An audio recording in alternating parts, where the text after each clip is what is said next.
Hello, starting out solitary. I am your Monday host, but it is sub week and I'm still here on Monday.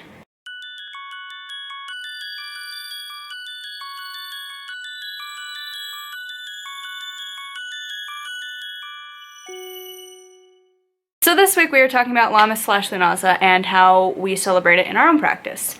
So for me, I've had a really hard time connecting to this holiday. It just, like Halloween, you've celebrated pretty much your entire life for most people. It's a big holiday, at least here in Grand Old US of A. Apparently other places it's not as big of a deal, which is just tragic.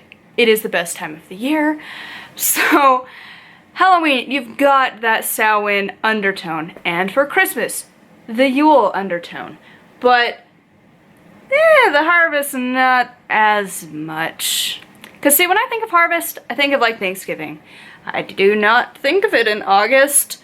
I think of it like November, maybe September. Not August. August to me is still summer. I'm still clinging to my summer vibes. I refuse to give in to this back to school horror. For me, this Sabbat is one that I really didn't connect to for a long time. And this year, I finally figured out what it means to me.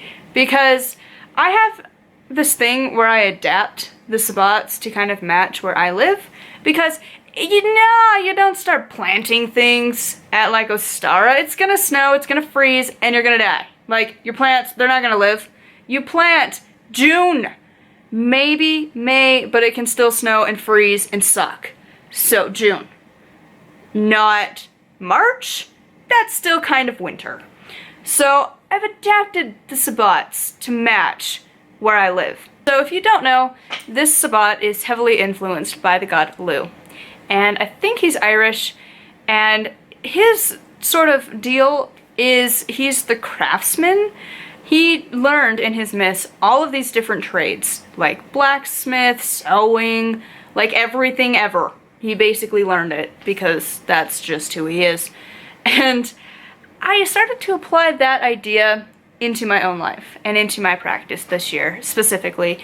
And looking back, I kind of did that without realizing it. It's like this time I focus on the abundance, but in a way of manifesting things. Not as harvesting up things, but it's like, nah, we're starting new. It's like I also kind of reevaluate like what I planned at Yule. Have I accomplished anything on that list? And what do I want to accomplish before Yule comes again? And so this year I'm focusing a lot on my career. And so the main thing is to manifest into creation my book. Because it's really convenient. It ends right after Camp Nano, so you're like, I got a book done, and now I get to go into the horrible world of editing for the next months, because that's the worst part of writing a book. I put the idea of, well, Lugh did a lot of jobs, I should focus on mine. And to me, it's also a good time to focus on your craft, so like witchcraft. So I'm focusing on connecting to the goddess in her different aspects. And so I'm working with Macha, and to me she's the abundant mother for the harvesty kind of seasons. So working with her. And also just starting new crafts anyways, like for like something to create and give back to the community, I am creating what I call spirit dolls, but they're like voodoo puppets, whatever you want to call it. And so I'm creating these and charging them and their whole creation in general. Like, I only have one that I use done. I'm working on the next. And I'm blessing them at this time and the concept of them at that time during my ritual.